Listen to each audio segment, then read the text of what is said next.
गांव के किनारे एक मेहनती किसान रामू रहता था। सुबह सूरज उगते ही वह अपने खेतों में पहुंच जाता और देर शाम तक हल चलाकर, बीज बोकर, खेत को सींचकर मेहनत करता। उसकी जिंदगी सादी थी, मगर सपने बड़े। वह चाहता था कि उसकी फसल इतनी अच्छी हो कि गांव का कोई भी पेट खाली न रहे। एक दिन वह अपने खेत में हल चला रहा था कि अचानक हल किसी सख्त चीज से टकराया। अरे, यह क्या है? उसने जमीन खोदी और देखा कि वहां एक पुराना पीतल का डिब्बा दबा हुआ था। जिज्ञासा से उसने उसे उठाया और खोला। जैसे ही डिब्बा खुला, उसमें से हल्की रोशनी निकली और एक आवाज गूंजी, रामू, मैं इस खेत की आत्मा हूं।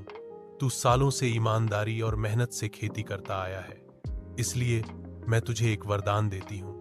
तेरा हल अब जादुई हो जाएगा। रामू हैरान रह गया। अगले दिन जब उसने हल चलाना शुरू किया तो उसने देखा कि जहां हल की नोक लगती, वहां मिट्टी अपने आप नरम होकर एकदम बुवाई के लिए तैयार हो जाती। बीज बोते ही वह मिट्टी बीज को ढक भी देती और सबसे अद्भुत बात, जहां हल चला वहां हरियाली अपने आप उगने लगी। धीरे धीरे रामू का खेत लहलहाने लगा। अनाज, सब्जियां, फल सब तेजी से और बहुतायत में उगने लगे। उसकी पैदावार पूरे गांव के लिए काफी थी। गांव वाले चकित होकर बोले, रामू भाई, तुम तो जादूगर बन गए हो। रामू मुस्कुराकर कहता, नहीं भाई, जादू हल में नहीं, मेहनत में है। यह तो बस भगवान की कृपा है। रामू ने कभी उस जादुई हल का लालच नहीं किया।